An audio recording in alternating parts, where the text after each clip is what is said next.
Thank you very much, Alaska and Corda. Tánaiste, as we all know, the situation in the Middle East is desperate. It has to be of the utmost concern to all of us.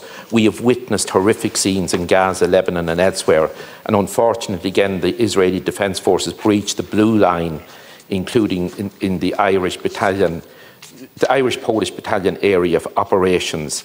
The situation is obviously very tense. I know that you continue to monitor the situation closely with our partners in the UN, and Tánaiste is very important in reassuring us as a country that there's reassurance to the families who have members serving our country in those UNIFIL operations. We must ensure that the families are kept up to date with all developments and that their family members will remain safe.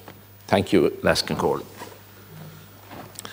I propose to take parliamentary questions 11, 23, 34, 39 and 40 together. And again, I would reiterate my absolute gratitude and wish to pay tribute to our Defence Forces personnel who are operating in Lebanon under very challenging, difficult and dangerous circumstances, and particularly conscious of their families who are obviously very worried and very anxious in terms of what they're watching on the news, on social media, which can cause a lot of anxiety in respect of their loved ones, and that's fully understood. And this group of questions, it's an additional group of questions we have today, again inquiring about the situation in Lebanon and asking about the safety of Irish troops participating in UNIFIL. And it is evidence of the very valid concerns the members of this House hold about the situation in southern Lebanon and the challenges facing our peacekeepers currently serving there. I would like to reiterate to members that I welcome the inquiries and advise that every effort is being made to support all of the Defence Force personnel who are serving in Lebanon during these very volatile times. I've said this already in many fora, but I don't think I can say it often enough. The safety and security of our personnel is the utmost priority for both myself and for government. There's no doubt that our troops are operating in a particularly challenging environment, and there's a lot of unpredictability with regard to the actions of the parties to the conflict. I can reassure the deputies, however, that there are robust force protection measures in place to support the safety and security of all personnel, and these measures will be continually reviewed and enhanced to address any emerging threats. It is important to not forget that all of our people are highly trained, well equipped, professional, and have undergone rigorous preparation to effectively manage the challenges that come with peacekeeping in this volatile region.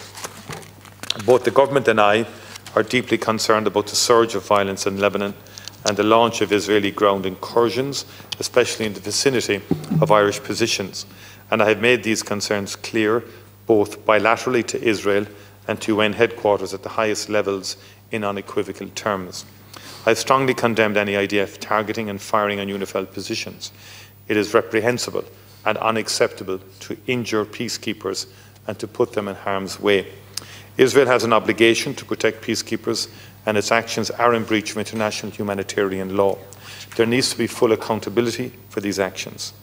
I'm very conscious of the well-being of both troops who are in Lebanon and their families at home, as I've said. They have all shown extraordinary resilience in a difficult situation. For concerned family members of personnel, I fully recognise that it is a difficult and challenging time for them, and that they also require our support. In that regard, arrangements are in place that a family liaison officer is communicating regularly with families, as is the Defence Forces press office through various media. Additional liaison and contact has been made at my request with families of personnel over the last 2 weeks to reassure them, and this is being carried out. Support is also available for families of personnel through the Defence Forces Personal Support Service and through unit liaison officers who can be contacted through their local barracks. There have been some issues with the Wi-Fi, which, for understandable reason, civilian contractors have not been able to remedy. Official military lines of communication are operating normally, as are phone landlines. I will continue to remain in regular contact with the UN and with the Chief of Staff with regard to the ongoing situation. And my department is also being regularly kept informed of all developments in those areas where Defence Forces personnel are deployed. I wish to reiterate, however, that the government remains committed to our missions in the Middle East, including UNIFIL, and will continue to do that.